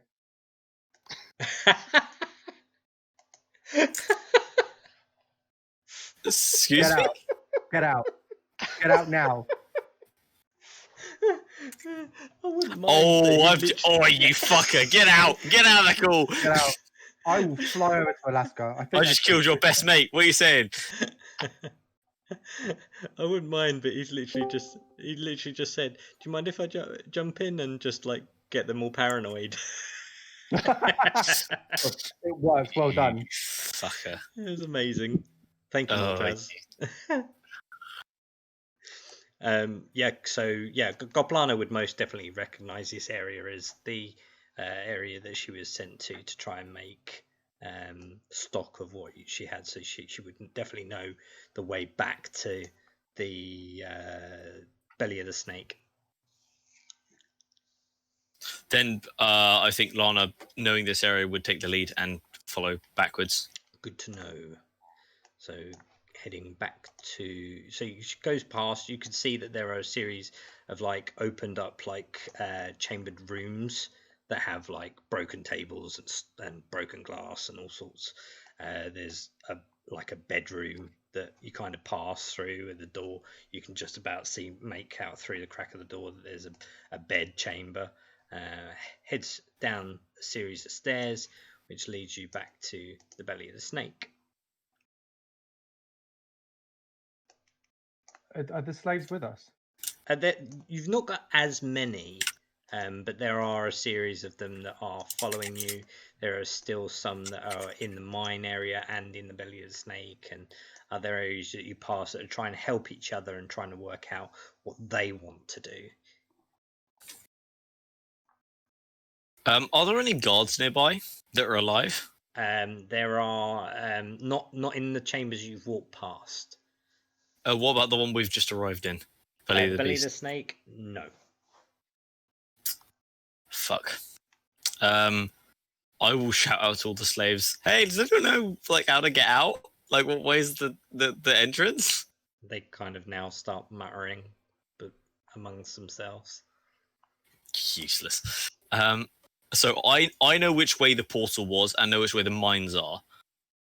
We'll do like by way of deduction, of elimination.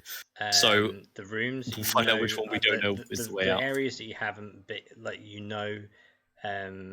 of that you haven't looked into as a means of an escape is a place that they refer to as the ruins, which Octavius was sent to, and the gate. But the gate will only lead you, of course, to the ethereal plane, which is dangerous in its own right.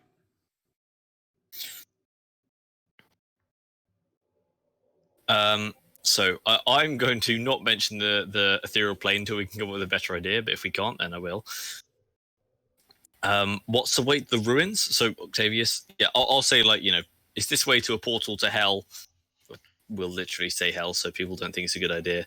Well, if we go this way, there's a portal that I had to fight an earth elemental to be able to walk through, and no one else has been able to. But after that, you can get out.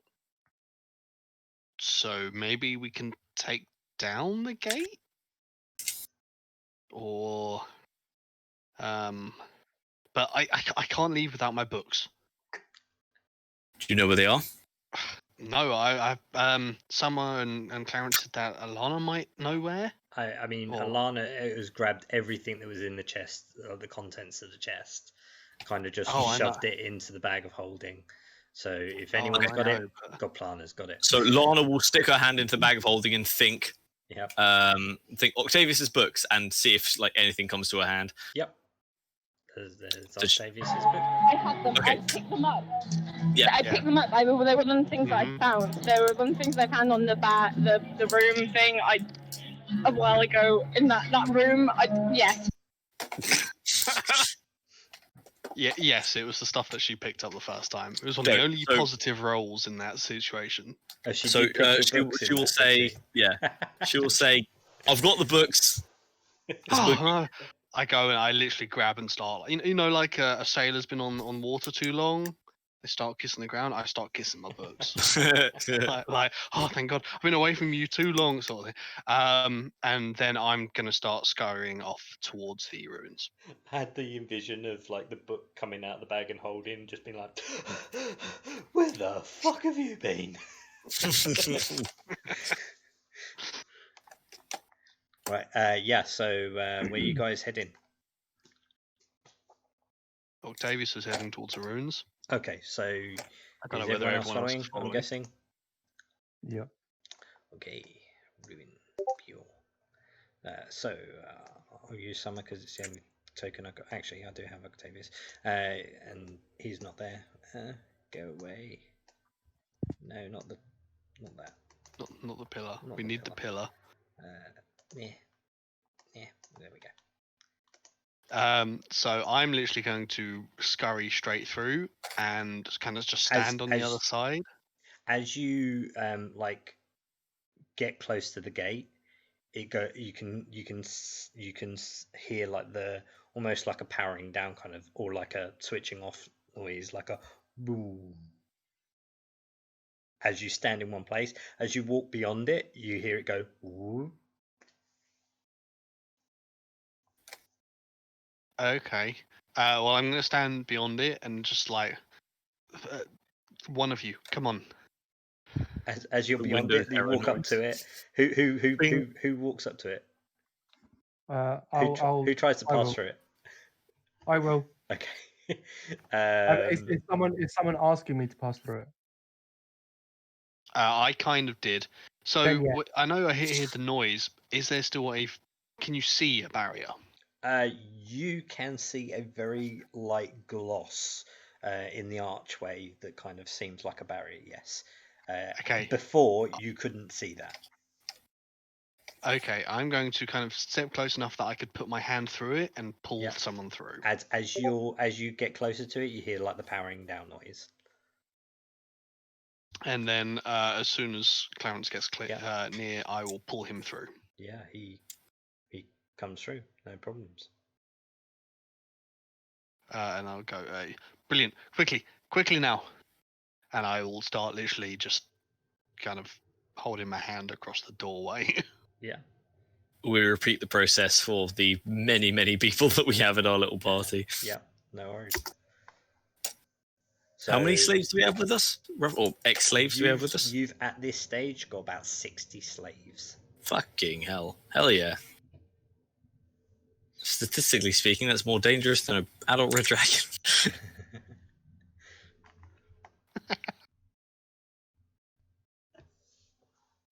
Once everyone's through, I'm going to start pushing through everyone, trying to get to the front of the crowd.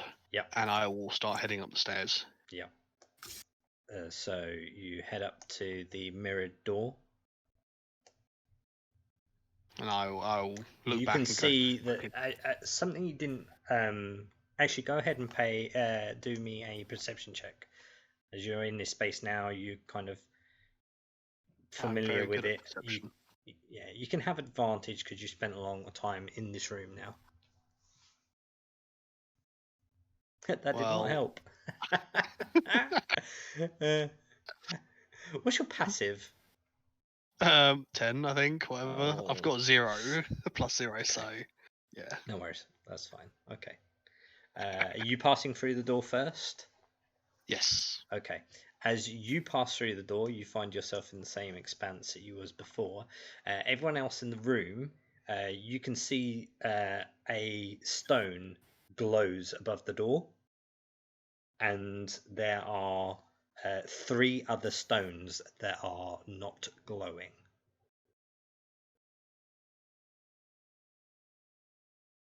Does someone want to make an Arcana or a Intelligence check? Not me. For I sure. think Lana's got decent intelligence. Does she? Oh, I don't God. know. Intelligence +2. Yeah, that's not bad. I don't Oh. think she'll have proficiency in Arcana. She does not. But Jirak will give the help action to provide her with advantage. Meaning, she is a 20. I mean, How fun. she's read books. She's Yeah. not daft. She's a nerd. You can say it. It's very obvious to everyone that this is a magical door. What's not obvious is why there are 4 stones, one of which is glowing, the other 3 are not. Goplana deduces very swiftly that this door is only meant for 4 people to pass.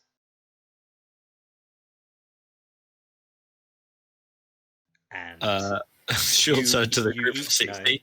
That there is like 3 of you and a cat.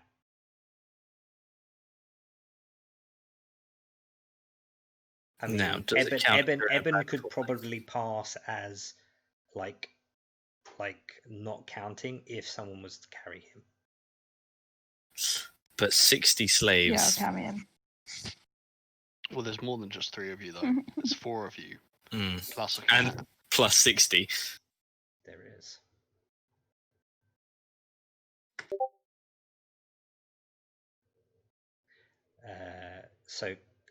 Just as a recap for Clarence here, returning onto there are 4 stones above this magical door, one of which is glowing.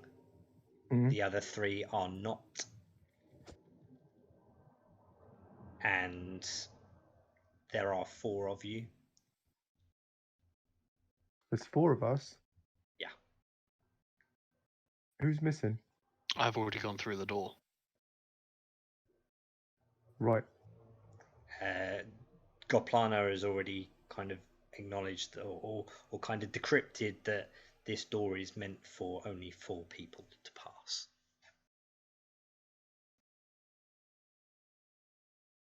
Oh. So your 60 slaves are at risk, or you have to come up with a way of either all of you coming through. As I said, Eben could probably get away with not being counted if obviously someone was holding him. Is Lana still there? Lana is still there.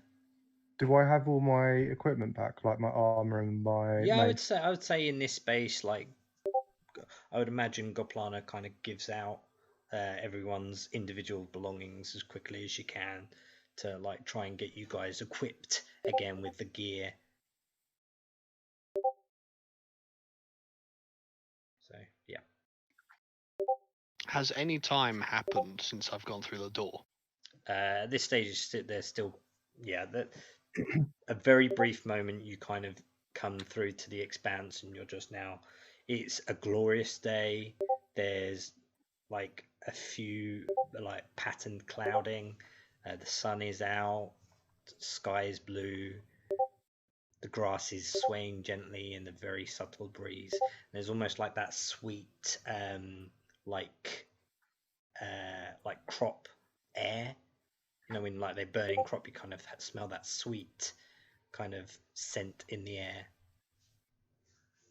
Clarence will rage. Okay. And push everyone through the doorway. So Lana, Jirak, and Summer. I will be holding Eben. Okay.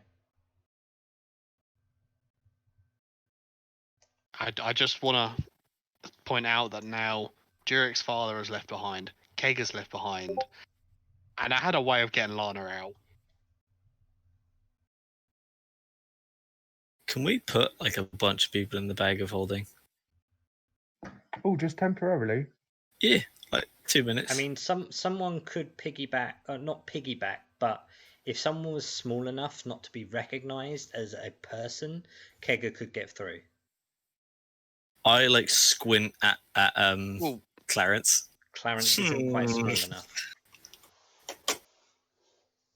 Clarence isn't small enough. Nope. You'd definitely being recognised as an individual person. What about Clarence plus Kega? Is that like 1.2 round down to 1? Nope.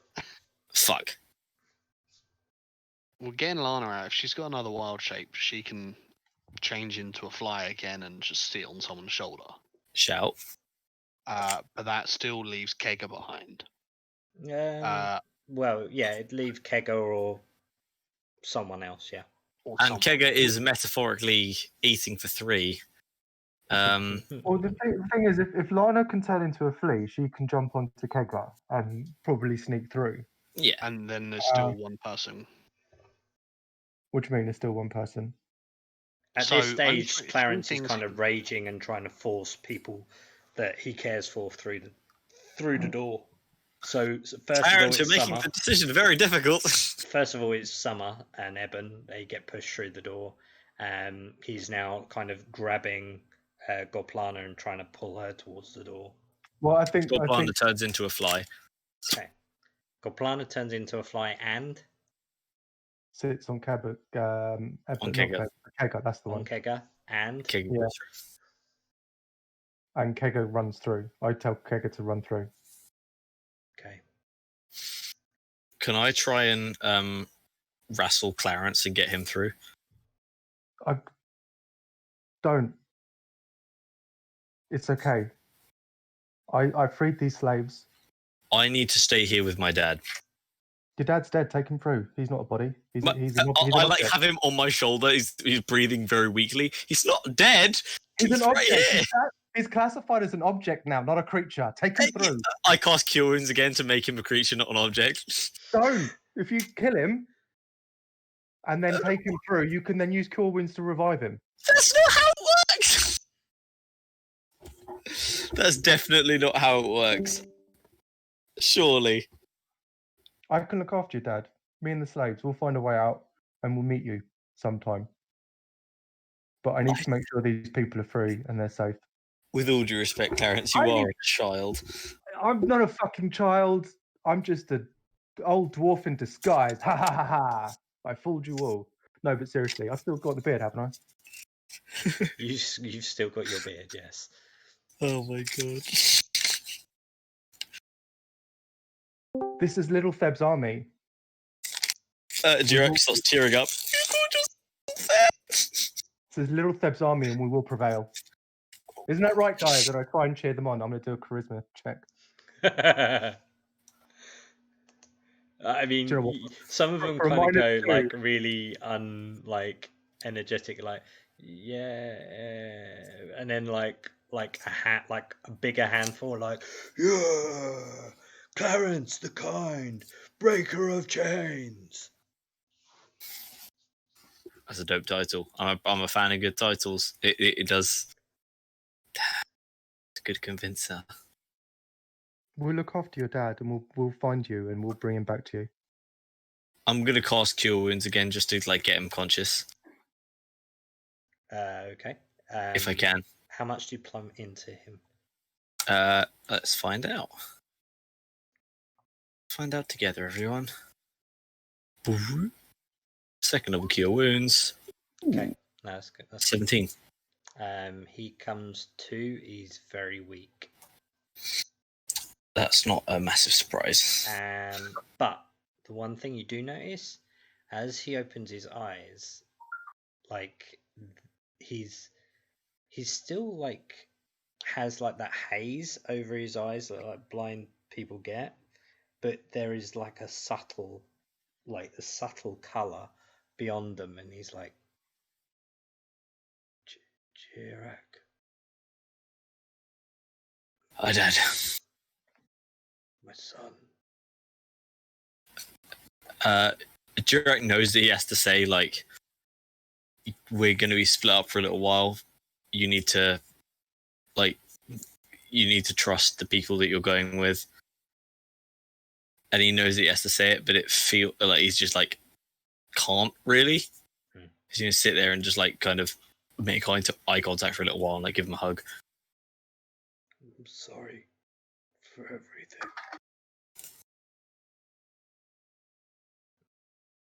That's okay.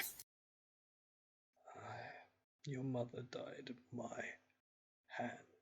I know. And he's like, Jirak is like, while hugging, looking over his shoulder, like into the middle distance, like haunted looking almost. Has Clarence's rage run out? Probably not. Not quite. Probably after this, maybe. Okay. I'm going to give Jirak a hug as well and just say it's okay. You were kind to me. You were the closest thing I have to family, and thank you. And then I'm going to push him. Okay.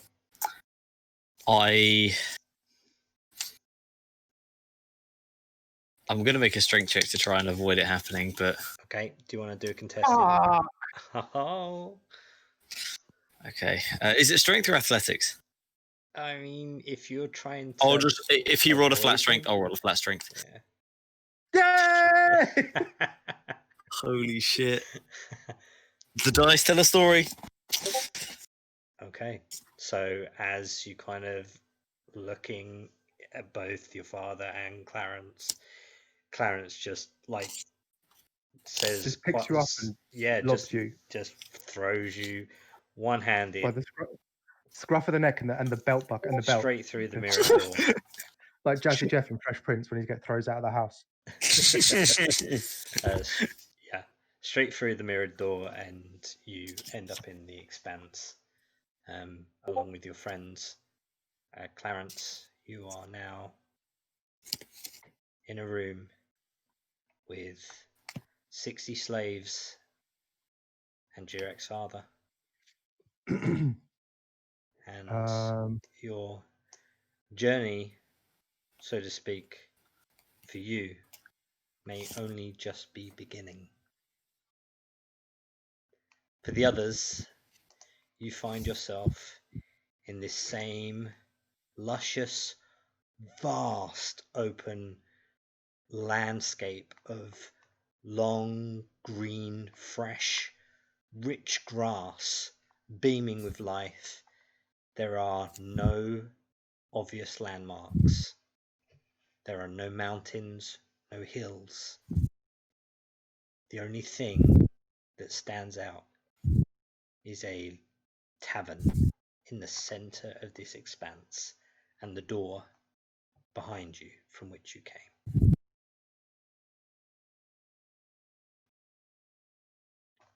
Summer, Jirak, where's Lana? Where's Clarence? What's going on? Lana goes and turns out of a fly. Okay, Lana, where's Clarence? Where's everyone else? I think Clarence is helping them find their way out. Why don't they just come through? I like turn and stare at the door very pointedly. It Doesn't look begins like to they want fade to. away as you do so. I turn back to No. They're stuck in there. No. Think about it, Octavius. If they got us in there, then there is a way out. No, because I'm the only one that could pass through that portal. But I'm telling you now, the orcs didn't get us through that portal. We were taken there by foot, on dirt and stone. I know, but they're now stuck in an office with a portal that they can't get through. They are trapped in that office. We need to find the entrance. We need to find the entrance up wherever the hell we are. Jirak is tapped literally for everything that he has. He has no action surge, no second wind, no spells. He's got no rune powers. He has 2 hunter's marks left today, but that's it. And he's nearly fucking dead as well. It's like, That's what happens when you don't. go up against a slightly dragon orc. Well, like, in all fairness, I did kick the shit out of him, so I think it's only fair. Count that as a win from my book. He smiles and then begins crying. Okay. Find the entrance. We were near Craghammer. Got taken, so it's got to be near there. And we've got to figure out where we are. Well, I guess we head to the tavern.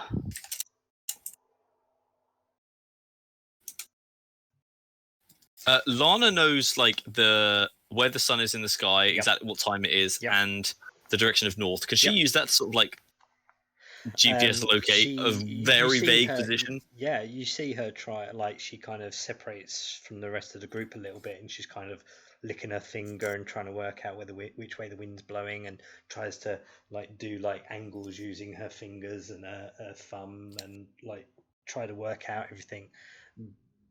But she's like overdoing it to the point where she like just stops, like with her hand up at the air into the sky, where she can kind of see light from the sun, but it's like obscured, and she's like, and are you available in the chat, or is she still walking?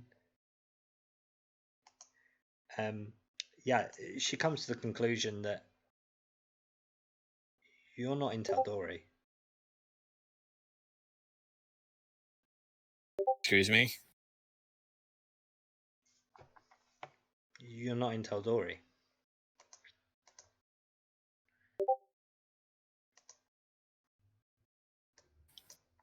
Lana begins to have a breakdown. I think.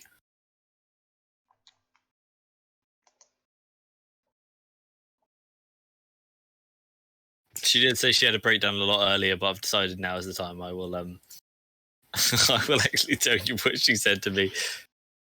So like she says in the chat, the fact that her brother's missing, the fact that that like all of this bad shit has happened, all of the trauma sort of hits at once, and she just like focuses on nothing. Yep. Like eyes go blank. A really detailed like complaints document, like email, kind of fulfilling everything. Yeah, the draft email that she's been preparing for months just sits like she's hovering over the send button. Yeah, totally.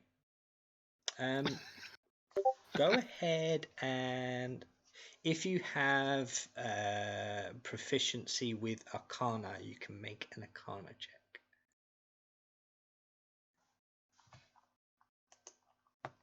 Hey, look, a 24. Hey guys, we're in a demi-plane.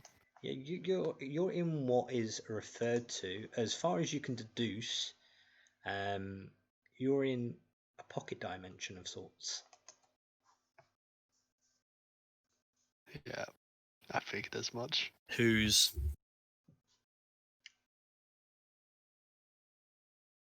Whoever's office that is. Yeah, Lana's like doing the maths. Is like, well, if it's this time of day and it's the north, statistically speaking, we should be like in the North Pole, and we're clearly not in the North Pole. So something is very fucky. Unless you're trying to find where north is, and it's just like if you hold a magnet next to next to a compass, spinning. it just spins. Yeah.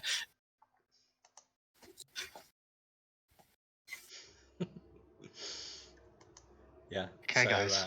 That's where you are. Are you kind of deciding to head towards the tavern, I'm guessing? Come on, guys. We got one place to go. We need to find a way back to...